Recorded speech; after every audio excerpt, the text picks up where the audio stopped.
Jadi kalau Anda khawatir dengan hal-hal demikian, kata Al-Quran tetap optimis. Tetap semangat. Ya, jadi kalau ada penyakit, ada apapun di sekitaran kita, jangan sampai berhenti beraktivitas. Kalau menjadi epidemi, jadi wabah, kata Nabi, lakukan karantina. Benar yang dikerjakan sekarang. Kalau Anda terkena penyakitnya, dan divonis menjadi bagian dari ahli penyakit itu, misal yang sekarang terkena misalnya kena corona, atau kena yang lain, kena cancer, kena macam-macam, maka Allah ajarkan zikir yang selanjutnya, yang bisa Anda bacakan, tapi tolong dibacakan dengan penuh keikhlasan dan permohonan kuat kepada Allah Subhanahu wa Ta'ala.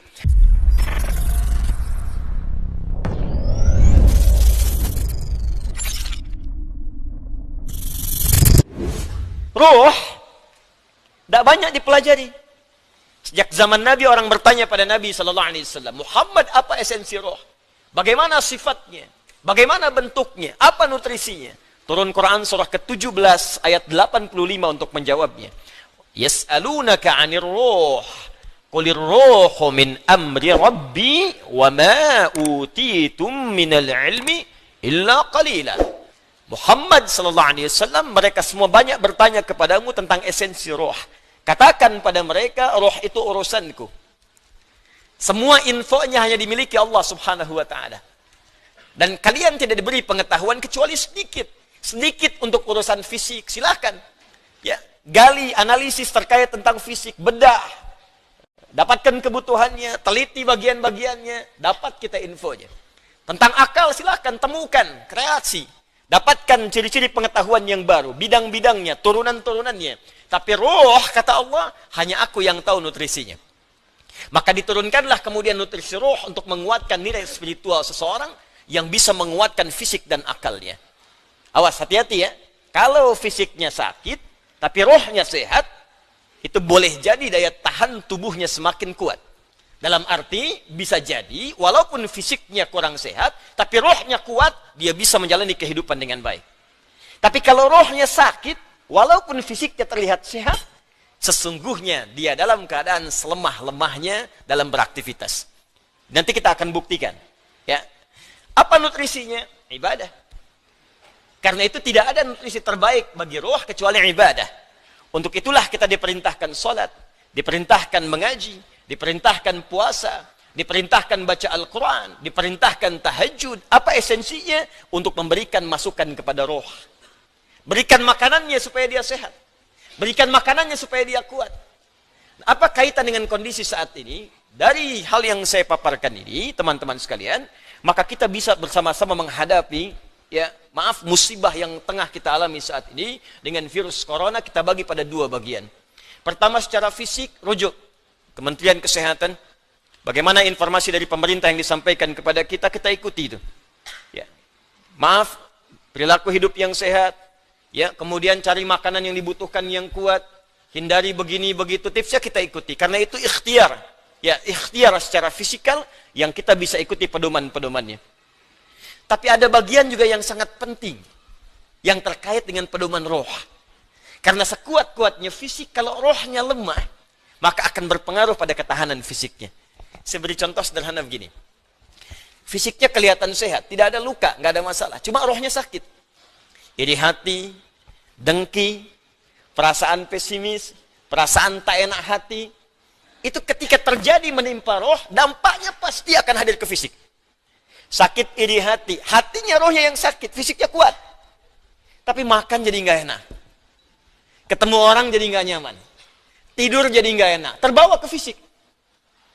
Sebaliknya penyakit fisik, kalaupun rohnya bagus, fisiknya kena penyakit, tapi tetap beraktivitas akan tetap semangat. Nabi Ayub itu kan serangan fisiknya kuat. Tapi karena kondisi rohnya kuat, untuk ibadah pun luar biasa. Baru saat kondisi penyakit mengganggu kepada ibadahnya, baru mohon kepada Allah Subhanahu wa Ta'ala diberikan kesembuhan. Karena itu, terkait dengan ini, saya ingin memberikan pendekatan-pendekatan spiritual, bagaimana kita bisa menguatkan roh, sehingga daya tahan tubuh kita untuk terbantu, ya, bisa menguatkan diri, dan setidaknya membangun kepercayaan diri, agar kita tetap beraktivitas dengan sempurna dan sebaik-baiknya. Ini penting saya sampaikan, karena beberapa pekan ini, saya menerima pesan, tidak hanya dari Indonesia, tapi dari saudara-saudari kita yang di luar negeri, khususnya di bilangan Korea, kemudian ada di Jepang, Di beberapa tempat bahkan yang jangankan untuk ta'lim, untuk sekedar salat berjamaah pun sekarang belum diizinkan untuk berada di masjid atau di tempat-tempat terbuka karena dikhawatirkan tersebarnya dengan mudah virus COVID-19 ini. Ya, kita turut mendoakan insyaallah semoga Allah ringankan, mudahkan dan hilangkan ya penyakit yang dimaksudkan sehingga memudahkan saudara-saudari kita untuk beribadah kembali dengan baik.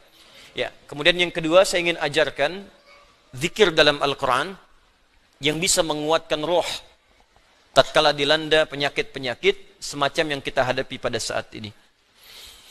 Satu,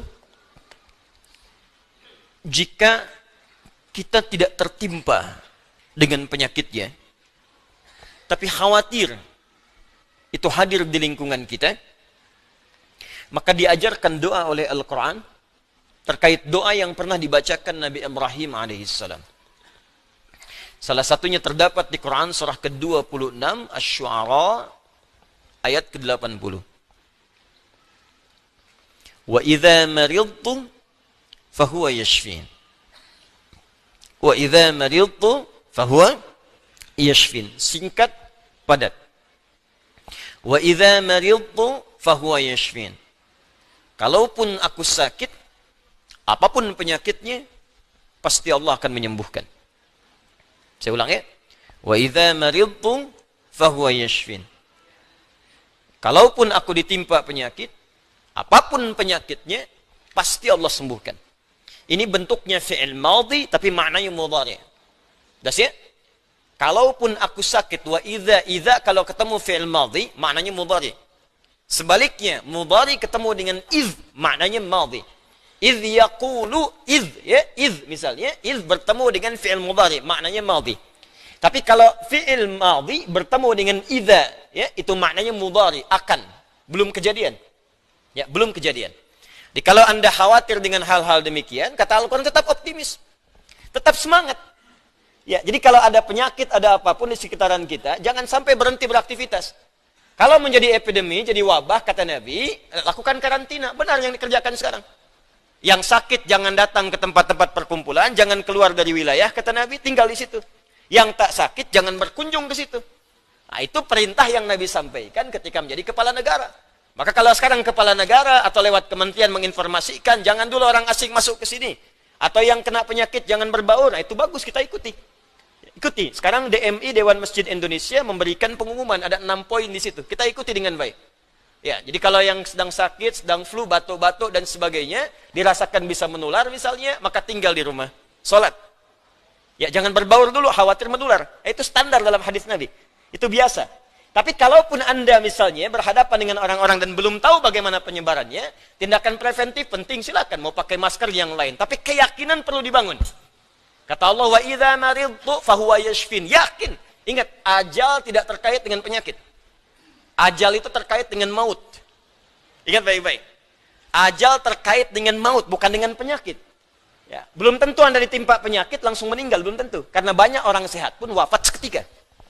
Jadi gak ada kaitan penyakit dengan kematian. Ingat ya, kematian terkait dengan ajal. Quran surah ke-7 ayat 34. Walikulli ummatin ajal. Setiap umat ada batas waktu hidupnya. Fa idza jaa ajaluha la yastakhiruna sa'atan wa la yastaqdimun. Kalau sudah tiba ajalnya, maka tak bisa Anda mohon dimajukan, tak bisa pun dimundurkan. Nah, ayat ini ingin mengatakan sudah kalau mau itu urusan Allah. Mau dengan kematian, mau dengan maaf, mau dengan penyakit, mau dengan yang lainnya, kalau tiba ajal yang meninggal. Kalau belum tiba ya nggak akan wafat. Makanya nggak usah terpikir bunuh diri, nggak ada kerjaan. Ya. Minum baygon misalnya 1 kontainer, ya kan? Ya kalau belum tiba ajalnya nggak akan wafat. Jelas ya? Dan kalaupun sedang sakit, jangan dikait-kaitkan dengan kematian. Mungkin yang nengok meninggal duluan. Bisa jadi begitu. Atau dokter yang mengobati, wafat duluan. Mungkin terjadi. Karena itu, kalaupun Anda kemudian, misal ada vonis dari dokter, Anda terkena, Anda suspek, Anda macam-macam. Tidak. Jangan simpulkan dengan hal-hal yang kecil dulu. Ketika Anda simpulkan, dekatkan dengan kematian, justru itu akan menurunkan imun Anda, sehingga kekebalan tubuh itu semakin menurun. Kuatkan. Ya, wa idza maridtu fahuwa yashfin. Kalaupun saya sakit, Allah pasti akan sembuhkan. Tapi jaga diri baik-baik dengan hal-hal yang tadi diisyaratkan. Yang kedua, kalau Anda terkena penyakitnya, dan divonis menjadi bagian dari ahli penyakit itu. Misal yang sekarang terkena misalnya kena corona atau kena yang lain, kena cancer, kena macam-macam. Maka Allah ajarkan zikir yang selanjutnya yang bisa Anda bacakan, tapi tolong dibacakan dengan penuh keikhlasan dan permohonan kuat kepada Allah Subhanahu wa taala. Saya akan gabungkan 3 surah sekaligus. Insyaallah kalau Anda bacakan dengan benar, di situ ada janji dari Allah seperti Allah janjikan kepada Nabi Ayub, penyakit apapun selain kematian Allah akan berkenan menyembuhkannya. Pertama, saya urutkan dulu dari urutan ayatnya. Quran surah ke-17. Quran surah 17 Al-Isra. Ayat 82. Sudah? Ayat 82. Disambungkan ke Quran surah ke-21. Al-Anbiya. Ayat 83 sampai 84. Nanti saya bacakan ayatnya. Terakhir ditutup dengan Quran surah pertama. Al-Fatihah. Ayat 1 sampai 7. Quran surah ke-17 Al-Isra. Ayat 82. Quran surah ke-21 Al-Anbiya. Ayat 83 sampai 84. Dan ditutup dengan Quran surah Al-Fatihah. Ayat 1 sampai ayat 7. Sekarang perhatikan baik-baik. Awas, ini bukan ilmu takatik ya. Ini isyarat Al-Quran. Wa nunazzilu minal Qur'ani ma huwa shifaa'un. Ini poinnya. Wa rahmatul lil mu'minin wa la yazidul zalimina illa khasara. Wa nunazzilu minal Qur'an. Dan kami turunkan dari ayat-ayat Al-Quran itu ma huwa shifa'un. Ada yang bisa menjadi syifa. Apa itu syifa? Obat. Apa itu obat? Syifa. Ibu syifa, ibu obat. Baik. Obat penawar itu ada 2 nama. Seperti penyakit pun ada 2 nama. Satu, obat bagi penyakit fisik yang standar. Disebut dawa namanya. Dawaun. Penyakitnya daun, obatnya dawaun. Ya, ada riwayat mengatakan likulli da'in dawaun. Setiap penyakit pasti ada obatnya. Kecuali kematian. Ya, kecuali kematian. Selain kematian, kata Nabi ada obatnya. Ya, kalau kita mau kreatif, kita dapatkan analisis, dapatkan hadir.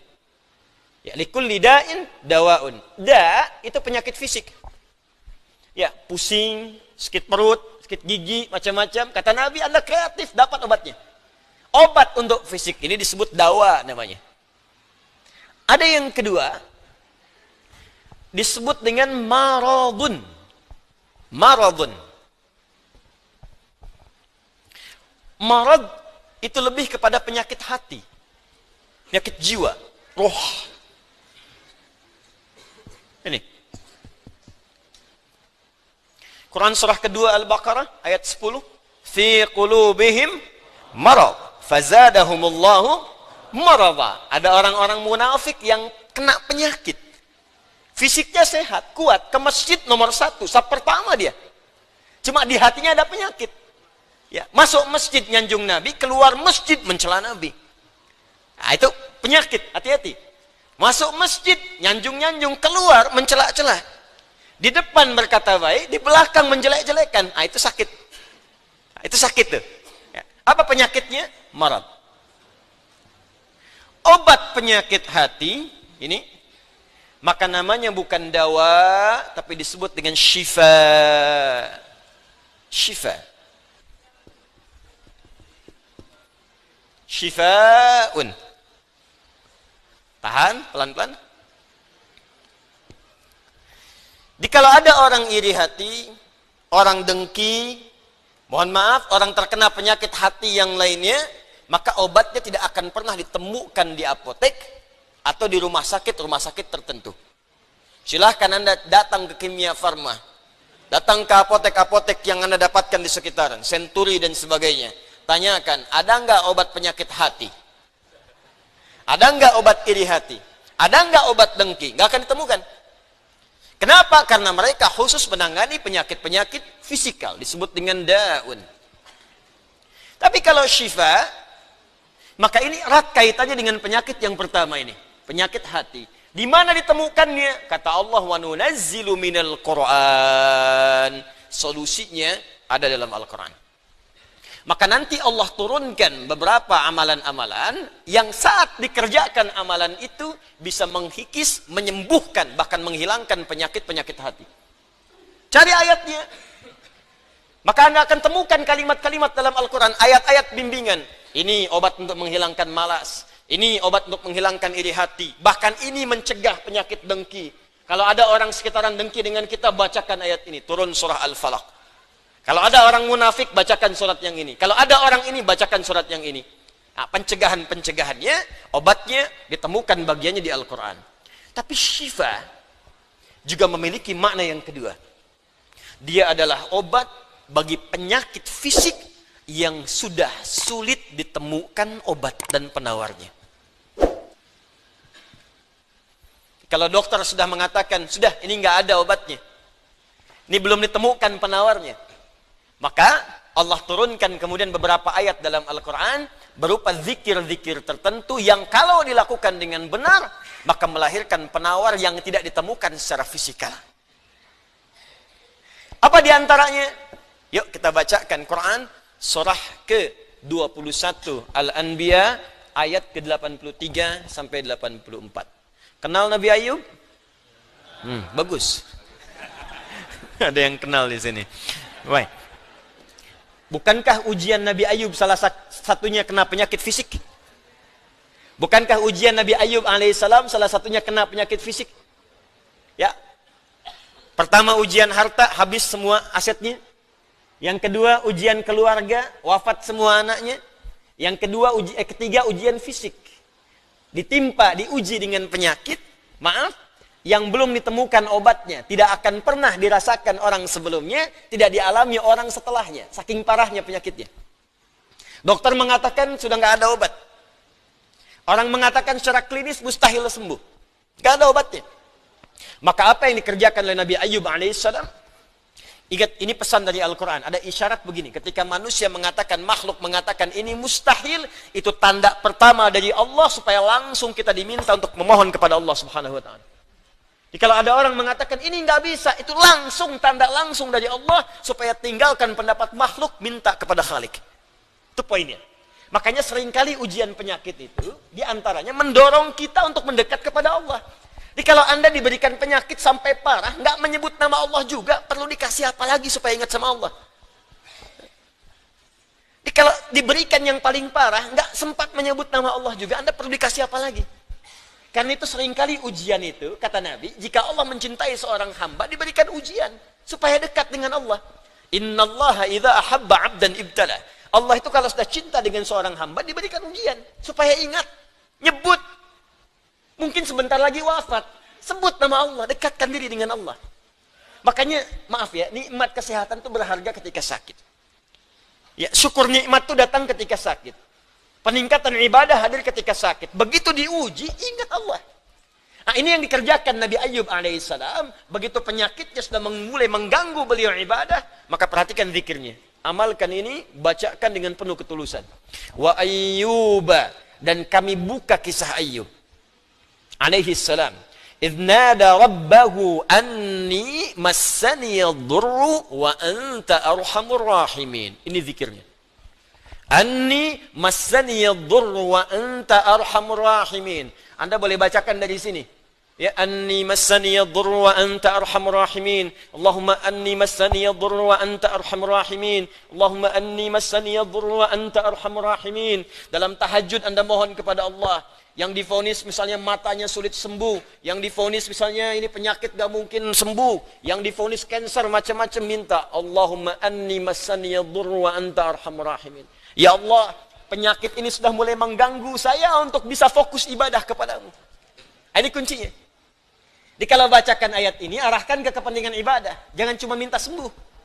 Sebab yang pengen sembuh pun banyak. Jangankan Anda, yang lain pun pengen sembuh. Apa motivasinya supaya Allah cepat sembuhkan kita? Maka dekatkan kesembuhan itu pada kepentingan ibadah. Minta, ya Allah saya pengen sholat. Berikan kesembuhan pada kaki saya untuk bisa melangkah. Ya. Ini peserta karantina Al-Quran, mungkin sebentar lagi akan datang kisahnya. Ada salah satu matanya yang gak berfungsi.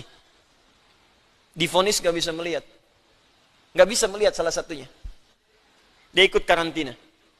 Dia baca Quran dengan tulus. Dia berdoa kepada Allah. Sekitar 2-3 hari yang lalu, tiba-tiba dia masuk kamar mandi, dapat cahaya, terbuka, melihat semua. Sekarang matanya bisa melihat normal dua-duanya. Minta, Allahumma anni masanni yadur wa anta arhamur rahimin. Sebentar.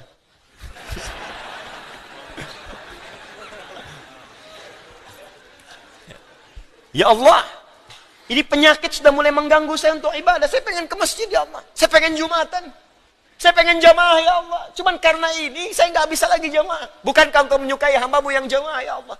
Bukankah engkau menyukai hambamu yang sholat bersama ya Allah? Bukankah engkau menyukai zikir ya Allah yang kau dengar setiap waktu ya Allah? Wa anta arhamur rahimin, sedangkan engkau yang paling sayang padaku.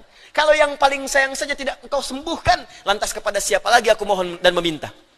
Kalau kepada yang paling sayang saja tidak menyembuhkan, kepada siapa lagi aku mesti meminta? Anda tahu apa jawabannya? Fastajabna lahu fakashafna ma bihi min dhurrin wa atainahu ahlahu wa mithlahu ma'ahum rahmatan min indina, ujungnya wa dzikra lil abidin. Kata Allah, kalau ada orang yang mengamalkan zikir ini seperti Ayub mengerjakannya, aku akan sembuhkan penyakitnya, hilangkan semua kesulitannya, bahkan aku kembalikan aset-asetnya yang dirasakan hilang. Anda biaya keluar sekian juta, puluhan juta, miliaran dibalikin oleh Allah, seperti Allah mengembalikan Ayub dan anak-anaknya plus aset-asetnya. Anaknya meninggal 12, sembuh kembali, istrinya hamil lagi. Setiap hamil, lahiran kembar, lahiran kembar. Lahiran sampai 12 kali, anak 24. Aset balik semuanya. Terakhir, bacakan surah Al-Fatihah dengan benar, karena Al-Fatihah disebut langsung juga oleh Nabi sallallahu alaihi wasallam sebagai syifa, sebagai syifa. Seperti pernah kepala suku saya kisahkan di pertemuan awal, tersengat kala jengking dan medis mengatakan tidak mungkin sembuh, diruqyah kemudian dibacakan itu dan Allah berikan kesembuhan. Wallahu a'lam bissawab. Ini bagian dari ikhtiar roh, bukan bagian dari pendekatan-pendekatan obat fisik. Dan semoga dengan itu Allah memberikan ketenangan, kemudahan, dan menghilangkan segala kesulitan di sekitaran kita insyaAllah. Ini sebagai respon dari beberapa saudara-saudari kita yang meminta penguatan dan doa. Sekali lagi kita doakan, semoga Allah meringankan semua apa yang kita hadapi saat ini. Kita akan mulai pelajaran kita setelah menunaikan salat Isya berjamaah. Dan mari kita khusyukkan niat kita, kita khusyukkan ibadah kita. Semoga amal kita diterima oleh Allah Subhanahu wa taala. Assalamualaikum warahmatullahi wabarakatuh.